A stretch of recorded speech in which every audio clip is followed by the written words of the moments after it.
Hello and welcome to Deep Dive Film School. I'm Adam Sherlock. And I'm Adam Pulcher. And if you like what you see/hear, please like and subscribe. You can find us in all the spaces and places that people what? Find good media. That's right. Our most popular platforms are Instagram, YouTube, and TikTok.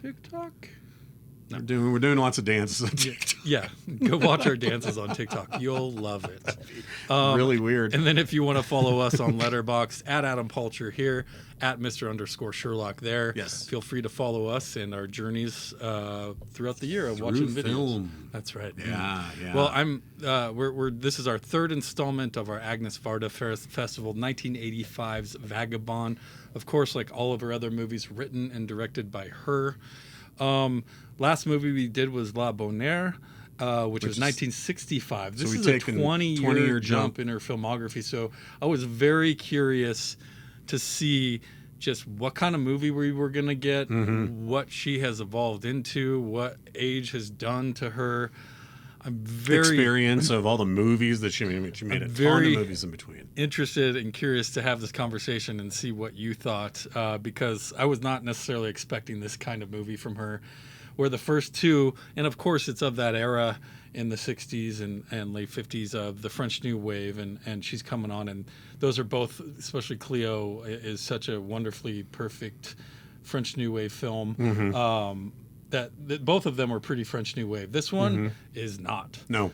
This is very straightforward, much less artsy than her other movies. Not to say that it isn't artsy. It definitely has moments and things you can see that she is doing, but this is almost like her Slacker or something to some degree. Yeah, like to some degree. It's a movie I couldn't stop thinking about it, especially Richard Linklater. In general, I think I just saw a lot from him here. Not necessarily that's what she was vetting from, because this is 1985. I don't even know if Slacker was out yet. Slacker is 1990, I think. But having this be kind of, I wouldn't say it's a murder mystery. It is to a degree, but it's really, I don't know. How would you describe this movie? I think I agree with you in the sense of it not being French New Wave the way that something like Cleo was. Yeah. But I think that the rules that it kept from the French New Wave that we saw very much in both Cleo and then especially in Happiness or La Bonheur, is that Varda is uninterested in holding our hand. Yeah. And here the premise of this young wandering girl who in our very first scene is dead, frozen at the bottom of a ditch. Basically. You would think that to stay with this movie for the almost 2 hours that you are, that another director would want you to uncover some rock or crack open some nugget in order to get the moral of the story, to get the point of all of this. And Varda stays 10 feet away, the way that she has in everything that we've seen of hers. That still feels very punk and new wave and very like of that era of being like, we don't have to play by the regular rules of what cinema wants us to do. And I think that stuck with me, especially the out of joint and out of sequence way in which this story is told, where there's lots of elements. Some things are out of order, but more so than that, a lot of things we're told about and we never see. No, and that's probably why we have these little vignettes of people's reflections of Mona, played by Sandrine Bonnaire, who's fucking awesome here. Oh my god, she's amazing. But that's why I maybe thought it was reminded me of Slacker a little bit, just because we're getting these little vignettes. But there are a lot of people that you got to keep up with in this movie. Like at first, it took me a minute to understand what she was trying to do with her storytelling. But once I did, I was totally in. It almost looks like it's like a faux documentary, right? Yeah. In fact, it's her voice. It's I was going to say, you say she's 10 hear. Feet away, but I'm like, I actually think she's the one asking the questions. She is the one asking the questions, but I think I guess as like it's like a the narrator. safety net is 10 feet away. How's that? Basically, right? we get this dead girl. She gives this narration of no one knew who this girl was, so I went around to all the people that knew her and found out more about, who she was, what she is, because she basically died without a trace, no family, nothing to speak of. Even her name isn't her name. We learn later Mona. on. Mona is not. She says later that her real name is Sophia, but no, she goes by Mona. And I think that throughout the movie, she introduces herself as Mona. But really, with the exception of that, and that at one point she went to school to be a secretary, we learn nothing else about her. In fact, slowly, we know she graduated, but there's not a lot of history here. And instead we get to know all these other characters through the lens of what they think she might be like. Exactly. Like these wish fulfillment ideas, or wanting to be a savior for her. It's really complex. It really is, and that's why I said it took me a second to keep up with it, because I'm like, wait, who is that? Did we see that person already? Who's this naked lady in the bathtub all of a sudden that knows this girl? And so like it definitely was really interesting, but like half these people don't even know her name, let alone her real name. They don't. The time that they spent could be 5 minutes or 5 days, right? Yep. Like we don't really know, and it's not really told to us. Like you said, and I love, any director should not cater to their audience. Let them fucking figure it out. Don't treat them like stupid people, right, or you're gonna have a stupid movie. Yep. And so 100%. So yeah, she's not explaining things. We just have to kind of piece it together. It is documentary faux, kind of like to some degree, but the only times it really seems like that is when they break the fourth wall and start telling you, and you're like, whoa, this is like it wasn't like this the rest of the movie. They all of a sudden start and talking sometimes to the they're camera. out of sequence. Sometimes they are, and which we saw in La Bonne Heure, where a person does break the fourth wall in the middle of, right, so there's not like this though. Well, this character Yolanda specifically is the one where she'll be interacting with Mona, and then she'll turn and break the fourth wall and say, "It was the first time I ever met her." And you're like, "Whoa!" Like, it's really interesting stuff. Yeah, and not everyone does that. Some people do, but then you realize over maybe the course of the movie that like, oh, she's trying to get all of this for her book, or that she wrote, or just doing research on Mona, or Sophie, as we want to call her. But the that is the dead girl. She, I like her attitude right at the beginning, because she gets picked up by a truck driver. She looks a little haggard, very haggard. And although the least haggard that she will, that's the cleanest in that first scene where she's alive that she'll be throughout the movie. It's true. She definitely gets more and more haggard throughout, because she is a true vagrant. She doesn't necessarily really give a shit about consistency. She just wants to float by. She has no fucking problem leaving a situation. Like the truck driver that picks her up once more. And she's got a bed in the back. And you're like, all right, I'm out of here. See ya. And I love that. And again, it just shows like the power of a female director and writer writing a woman character. I think that's so important. All three of these movies have had strong female characters. The main character, especially Cleo in this one, I think were probably stand out more than the ones in La Bonne Heure.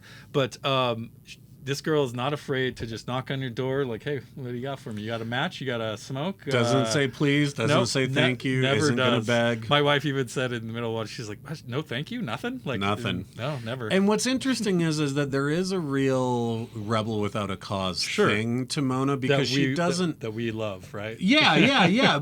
But it's interesting because she encounters all these different people. One of the people, one of the sections I think is one of the most interesting. Is when she meets, I think it's David. Is it the goat farmers? Yes, it's the goat farmers. I think it's David and David's wife, and who I don't even know that she gets a name. I don't think we ever meet, or she never introduces herself. But David, it takes her in, offers her land, right? And potato farm. And a little caravan to stay in, and really, tries to talk to her about like, I was on the road once. I've been there before. And I have a lot of friends who've been there before. And there's some really interesting lines that he says to her. Absolutely. He's like, the ones who stayed on the road died. Yep. And this idea of if you stay on the road, which is it that you actually want? Is it freedom and loneliness, or staying put and not having loneliness. And she can't really answer that. And he even says to her, like, this isn't wandering, it's withering. And he's the only one to really get anything out of her. Multiple other characters try to give her opportunity or help, and she eventually fucks it up, just like she does with David. Yeah. But the difference here is that she's defiant of his advice, even though he's been where she's at before. And he calls her out on it, you know, and he says, you don't actually have any philosophy. Like, your philosophy is just fuck you. Just to like, be a that's dreamer and float by. Yeah, that's the only thing it is. And she's kind of like, like, she doesn't even try to defend herself, right? And I think it's really, it's. Do you find that part sad? I don't. No, I don't find it sad. In what the I find it, all of it. I think it's. I think it's realistic. I think it's very realistic. I think it's way more realistic than anybody in the 80s was talking about runaways or talking about the homeless. Like Varda manages to cut through, and I'll talk more about this in a minute. She manages to cut through with this knife of empathy, again, without ever holding our hand or giving us a nice soft landing. But she's able to cut through in this way of being like, every wanderer that you see is somebody's kid. Every wanderer you see, you should feel this bad for. It's just that she happens to take that object lesson and put it in this young girl who has so much potential. Yes. And that's the difference, right? Because if it was a man, I love that, yeah. None of these people would give a shit. None of them would even remember running into him. Because we run into a lot of male runaways, and none of these people are talking about them. They're expected to be on the road. It's a good point, and I love the way you phrased that. And yes, I think her being a female vagrant is a big part of this, and how different that is, and the things you need to look out for. And we see a few scenes. The violence, the sexual violence that she encounters. I mean, just the fact that we see her be sexually assaulted in the woods, and then in the very next scene, a man says, "Do you want to come in?" And she goes, "Sure." Yeah. And she walks in, and we're all like, "What are you doing?" Right? Like, immediately we want her to get help, right? And I think another aspect, not only just being a female by yourself, camping by yourself, but also that this is like in the dead of winter. So this town that she's in France, all these farmers are in their off season, right? And so there's not a lot of work to go around, although she still gets some work, and we do cut to times of her either asking for work or waking up in a cemetery having no idea she was in a cemetery. Just random shit like that. It's just these little blips of her life, and it doesn't really tell us how much time has passed. We're like finally thankful about halfway through the movie where she starts dating the stoner kid. Yeah. And we're like, at least something consistent is happening. She can stay in this. Well, God, let's listen. To be homeless in the 80s France means that you could stay in a fairly well-to-do chateau that's just boarded up and is still like nicer than my house now that I pay a mortgage on. She smokes like a chimney too. Oh yeah. You know, the movie that this reminded me of a lot when it comes to this idea of there not being a lot of reason to the sacrifice, which kind of makes it all the more like a Greek tragedy. Is it just that she's introverted and likes this life, or? I mean, it was reminding me of Into the Wild. Yeah, no, I wrote that down. Like, Into the Wild, this absolutely. idea where it's like also the character of Chris McCandless in Into the Wild. But less Eddie Vedder, which we could always use more Eddie Vedder. Of course. You know, the Chris McCandless character, he also could not articulate why he ran away, why he wanted this life that was really tough, right? Like, and she's not able to either, and she's just as ill prepared as Chris McCandless is for the weather, for everything, right? I agree. It's definitely a movie, the other movie outside of soccer that I thought about the most. And you're right, he doesn't really have a reason, and I don't think they see it as tough, right? I don't, because that's tough compared to the American dream or the French dream, or just having a family and a job. You go to school, and then after that you get a career. They just don't want any of that, and that's completely fine. You choose what you want to do with your life, and because you have that personality type that likes being alone or wants to be alone and doesn't have the I don't even know how to describe this, but has the care enough to go up to someone when you need help and just ask them for what you need, and most people will help you. Right. Well, and I totally agree with that, and I also think that if you are someone who has a propensity to call out what you see as being bullshit, You know, it doesn't need to elevate to the level of a philosophy, but what it does is it ostracizes you and makes you seem like an outcast, right? And I think that it's one of the reasons why these other people that we meet throughout, and she's not willing to say please or thank you, find her fascinating enough that it sticks with them, and that they're the lens with which we're seeing this. So, you know, taking that into account, like one of my favorites is, you know, Yolanda is this woman who is a maid. She's probably just a couple years older than Mona, and she has this incredibly crummy boyfriend who's totally taking advantage of her. And all she does is just glimpses Mona and her stoner boyfriend squatting in the chateau and says, I wish I had that. Because they're asleep together. And of course, then she says probably one of the greatest lines, I think the line with which the entire movie is painted, which is, if they're dead, it's creepy and sad, but if they're sleeping, it's cute, right? And you're like, that it can be attributed to the way that everybody sees her, is like, yeah, if she's Jack Kerouac, this is exciting, but if she's being sexually assaulted every night in the woods, this is a tragedy, right?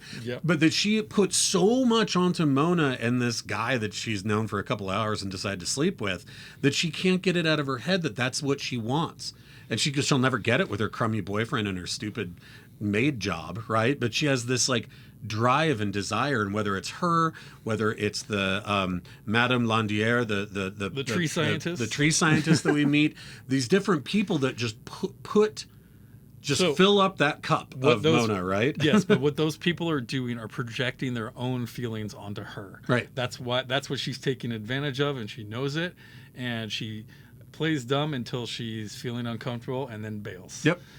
Same thing happens with that guy that she was sleeping with in there. There's something happening around the road. He gets punched out, and she's like, "I'm out of here." Yep. And yeah, he's out of weed. Yeah, so that's one strike against stoner, him. Yeah, he said I was a lot cooler when I had weed. Yep, I was a lot cooler when I had weed, and you smoked. True, dude, you were. You smoked. You smoke a month worth of my hash in one weekend, is what he says. And it's actually Yolanda's boyfriend who's robbing the place that knocks out the stoner kid. Yeah. Let's talk a little bit more about the scenes with this professor, the Madame Landier, the tree specialist. She's such an interesting character. Her own mini arc. If we didn't already start the movie seeing Mona dead in the field, this would be our glimmer of hope that something could happen to change Mona's life, because she is so Madame Landier is so fascinated with Mona. And has an experience that then makes her want to try and save her. Do you want to talk about that a little bit? Which experience? Where she electrocutes herself. Oh, that came out of nowhere. Yeah. It is such a striking and terrifying I wasn't shot. sure what was happening. Okay. Oh my God, I thought you so meant scary. experience with her, because they're apart at this time. She's left her. She let her go camping, and she, didn't really get a lot, but she's still thinking about her. But yes, she gets electrocuted by touching the lamp in her bathroom. And at first I'm like, is she having a seizure? Yeah, you can just hear the dinging of the glass. And you're like, and the assistant, Jean-Pierre, is like holding it. It's so strange. When the camera pans and you see it, I was like, oh my God, like it scared me. Like it's such a weird looking And you're like, shot. Yeah, and you're like, is that the naked scientist lady? Yeah, yeah. And so but it took a minute, and then I was just like, and then once she's gets out of it, she's like, we have to go back for her. Yeah. Right? I saw my life flash before my eyes, and all I saw was Mona. Right? And it's so fascinating, because you're like, I could see why that happened to her, because they do connect to this really, at first when she picks her up, she's like, I couldn't get away from her stench. Like she smelled so bad. But then she started to become fascinated with her. The longer that she spent time with her, she realized that she's not stupid, right? And so it's like, and it's Mona is this Rorschach test where, again, because she's a young woman, everybody goes through this dance card that they have of saying, well, something bad must have happened to her. Nope. Why aren't She you must in have been the school? victim of something. Nope. Why aren't you in school? Nope, that's not it. Maybe she's on self-discovery. Nope, that's also not. Like, everyone does it, right? Whether it's David, whether it's the Madame, whether it's Jean-Pierre, like, each of them makes these assumptions about who she is. The song might be my favorite one. The Indian guy. Yes, his is really interesting. And his cutaway to his recollection of her is by far the best one of all of them. Doesn't say a word, but says so much. It was one of my favorite parts of the movie. Yeah, with that scarf, that red scarf. She's just like walking by him, clipping these branches out of the middle of nowhere, and she just goes sits down and like, I can drink this water of yours, right? And he's like, yeah, drink it. It was just like she just does not give a shit. What's the worst that's going to happen? Yeah. He's going to tell her to get the hell out of there, and right? She'll drink it anyway. Yeah, and then go anyway. Walk away. Yeah, but their relationship is it's sweet while it lasts, and then it turns into something different. For sure, it does, and I think he had different intentions, not necessarily intentions, but he kind of wants ownership of her to some degree. He's like, don't worry about money, I'll take care of you, just help me cut some branches, blah blah blah. But his reflection back though was highly effective. In my opinion. Well, and that scene when they fight and she's gonna leave and he takes her in the car and she leaves the scarf, that shot, there's about 25 shots in this movie that I paused and was like, Jesus, and just looked at. It's true. But all of the white bags and then the red scarf in the corner. Great. So good. Just again, and I'm almost like, hey, you left something behind. Oh no, you did. No, you didn't. You did on purpose. Yeah. Well, and again, we know this. Varda's a photographer. Yes. So when she can land those frames, and I knew it was coming. I didn't know what it was going to be, but that whole fight, the front of that building with the staircase off the front of it is so cool looking and the camera kept moving and I was like, where are we landing? It's true because she does that all the time. The camera work in her first two movies stood out as just absolutely stunning and immaculate. Different here, but still very stunning and immaculate. Like even the opening scene where we just get this like, it seems like a boring landscape in the side of France with a guy tilling one side of it, and then the credits are rolling and you just slowly zoom in on the man who finds her body. But it was just like, you think you see one kind of basic thing. She does it with the reveal in the sand too, up in the ocean, where you're just like, think you're seeing one simple thing and it reveals itself to be something way more. Yeah. And also I think that this movie, I was so struck, like the cinematography and the framing and camera work reminded me so much of some cross between, I'd say, Peter Greenaway and Terry Gilliam, where it's like, yes, it's France, but it feels like some weird futuristic post-apocalyptic France. Like it's like weird punkers and there's lots of fires just randomly or smoke rolling. Buildings, yeah, museums. It felt like it was some weird chalets. Future. You know what I mean? Like if it hadn't done a more sort of prescriptive job of being like, oh, this is in the 80s, this is today, it would have been like, is this supposed to, what era does this take place in? It just felt very out of time in a really interesting way. Yeah, I agree. I mean, this could be last week too, yeah, totally. Like, especially someone not familiar with France, but it's, I think what resonates is, one, I just wasn't expecting this kind of movie from her. Yeah. Which makes her generational, I think. Totally. I mean, she's absolutely blowing me away with all of these movies. But it is also very, very different than those other two. Yeah. And there's just some weird shit that fucking happens in this movie, especially near the end. Yeah. Like the guys who attack her. Yeah, it's very much like they almost like trees, but they have like beet juice or wine or something. It's like a wine festival thing that apparently does happen in that small town. But again, because she's not with any other person to give us and she's not with any other people to give us additional context. True. Yeah. It's one of the only times where she's like completely by herself and she's so fucked up on drugs and she's so drunk and out of it and she's sick and she's stumbling around. She's lost all of her stuff in a fire.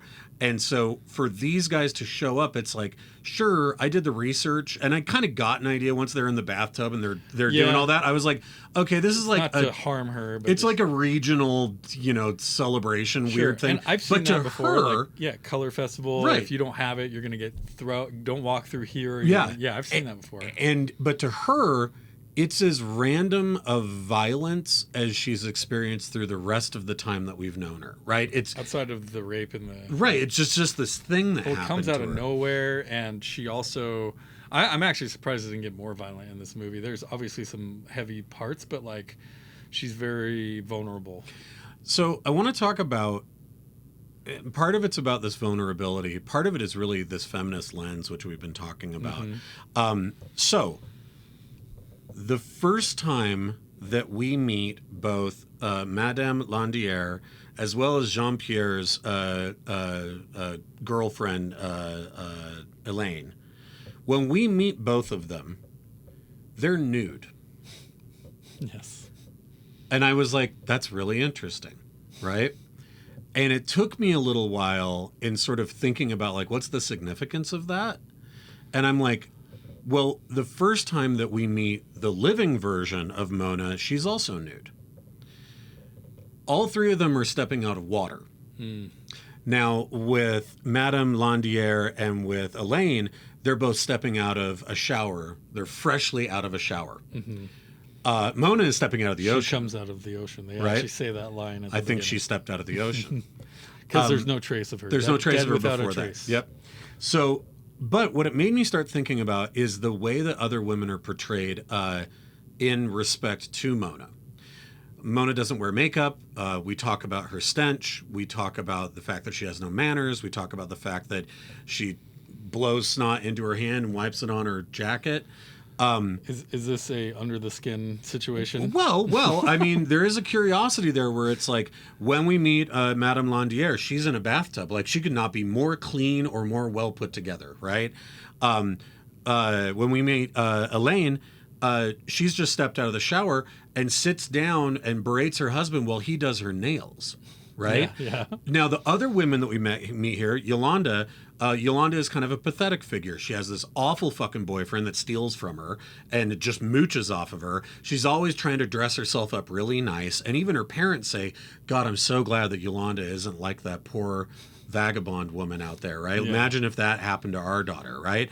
So Mona becomes this put upon version of like the worst case scenario that could ever happen to a pretty young girl. And again, to the point I made earlier, there is a purposely sexist bent to this where if it was one of the young men, nobody would ever give a shit, right?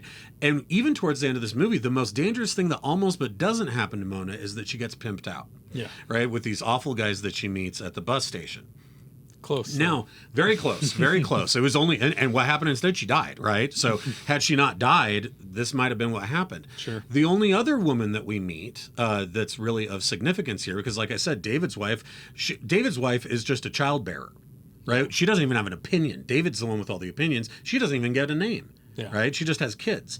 And the only other woman that we get is Liddy, the old woman who favorite part Jean-Pierre is waiting for her to die, right? And at the end of the movie, he puts her in an old folks home, right? Because she gets drunk with Mona. Which and is the best scene. It's the best scene in the movie. It's so good. I could just sit there watching those of them laugh, get drunk together for hours. It's so fucking funny. But it is really interesting to talk about this idea of like, when is a woman of worth? Which I feel like is a really large undercurrent. Love it. That Agnès Varda was talking about here, because definitely Lydia is of zero worth other than her house, and right? Either is grandma. Well, that's what I'm saying. Lydia's the grandma. So Lydia is the grandma. Yeah. She's of no worth at all. And Mona is of no worth. Of no worth because she's she's not willing to clean herself up and look pretty, right? And so it's like there's so much context that's underneath the surface about like just this concept of like who has worth and then,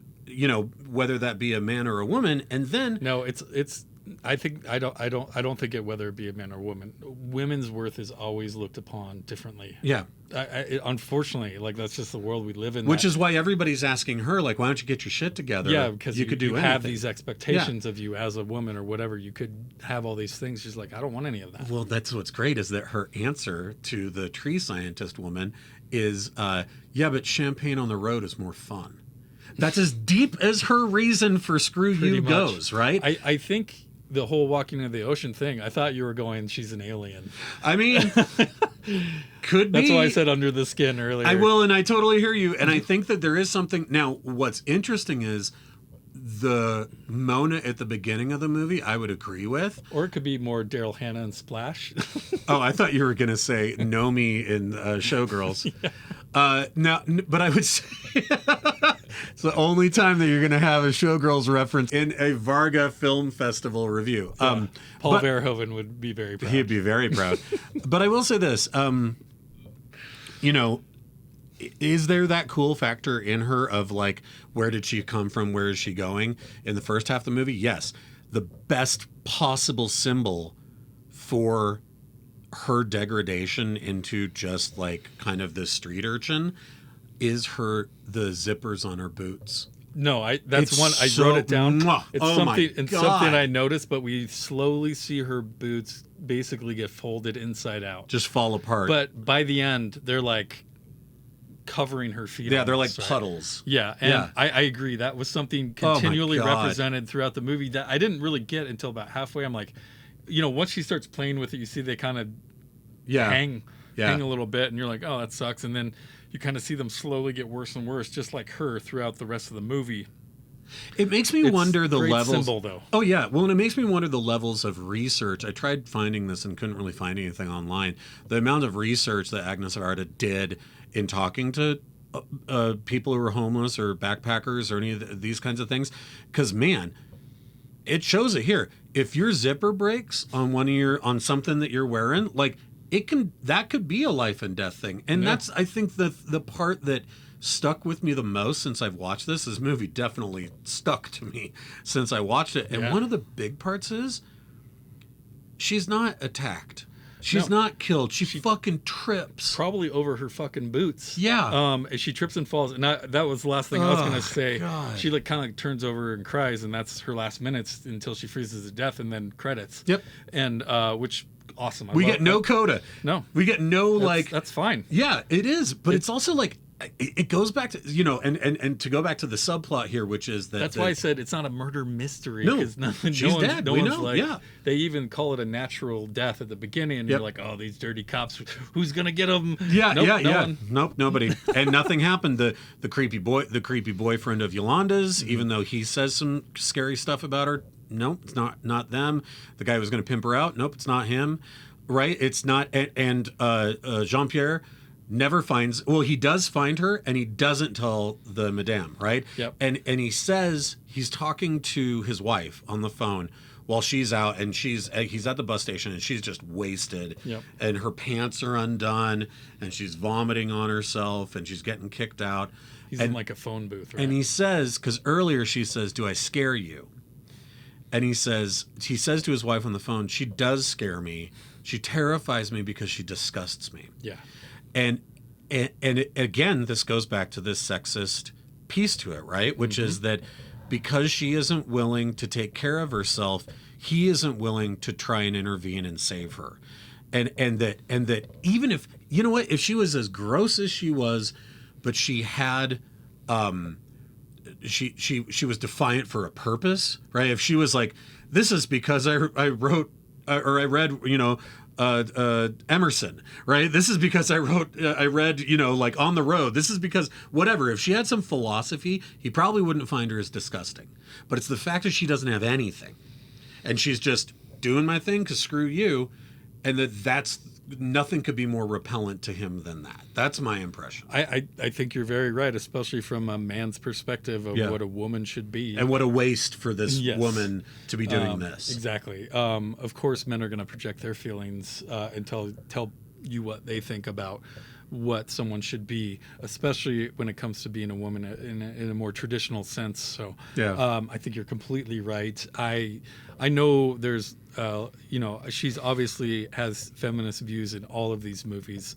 We are feminists. We I think recognize a lot of these things, and I think you really. I didn't have time to do as much research, but I'm so glad you pulled out some of those little traits out there because, I mean, there's traits all over the movie that are there, but the underlying ones, like you're just talking about, super important, and does it all without saying it, right? That's the thing. She always does. She's like, you're going to feel really uncomfortable, and you're going to learn stuff, and it's going to feel like you're not learning it from me. right? And she does it by somehow making her camera seem passive. It's not, right? This isn't a documentary. This is all intentional. Absolutely. But it feels passive, even when it's just following her while she's walking through a field and playing with a puppy or kicking a barrel, right? What a filmmaker. Yeah, truly incredible. But she, you know, I would say not just the stuff we just talked about, the show don't tell part, but also if you haven't seen this movie, go watch it just for the structure alone of what she's doing. You know, we have these interviews with Yolanda at the beginning, but we don't even know who Yolanda is yet. She doesn't actually come into their life until later. And so this is out of order chronologically. So you're trying to piece together, like, what am I watching? Who are they talking about? At least in the first handful of minutes. And it's just quite an experience. And there's a handful of these talking head interviews that look like they were pulled right from an Errol Morris film. Totally. Again, when we're meeting Yolanda's parents, their clothing, the texture of it, the color of it, the gold wallpaper behind them, the dog in her lap, like all these things, I was Gates like, of heaven. For yeah, sure. I was like, oh my God, this is like breathtaking shot, right? And like, there's that over and over and over again, and it's just like the texture of it, the approach of it, and then the underlying themes of it. And then the performances, and knowing that with the exception of Sandrine Bonnaire, most of these other people, not Madame Landière, but most of the smaller roles were people that lived in that town. Like there were non-actors, right? And you're just like, it was truly an incredible movie. It is a bummer of a movie. It's not a fun time. I thought fascinating. Oh, There's fascinating. definitely some dark, horrible moments. It's not hopeful. I'll give you that. I guess that's what I mean. It's super interesting, and like I said, it has stuck with me. Yeah. I don't know if bummer is the word I would use, but yeah. Yeah, maybe bummer is the wrong word. It's not hopeful. It's not optimistic, but it's so, and again, it doesn't need to be. Well, going back to Into the Wild, like that movie also ends with people finding his body. Sorry, spoiler alert, but like for a 25-year-old movie, but I mean, think of Benny's Video or something like that too. Where another outcast who doesn't know how to deal with people. It's Michael Haneke, of course, but we talked a lot about Haneke with La Bonheur. Like, I mean, Mona seems like someone that would be in a Haneke movie. Yes, and maybe fall in love with a Benny, despite everybody around her telling her it's a bad idea. Yeah. Yeah, you can't save everybody, man. What a festival. So excited. We got one more to go, and then we're going to do a bonus episode as well for Agnes. So please like and subscribe if you like what you see/hear. We'd love to have you follow along with our journey here and with Agnès Varda. We do break up these festival shows with scene reviews every other week. So, subscribe for that as well. You can find us on TikTok, YouTube, and Instagram. Those are our most popular channels. And then you can find us on Instagram at Adam Palcher, at Mr._Sherlock over here. But can't wait to keep exploring Agnes. Yeah. And we'll see you guys next week with a review from that one scene in Reservoir Dogs. That's right. Buckle up. Bye, you guys.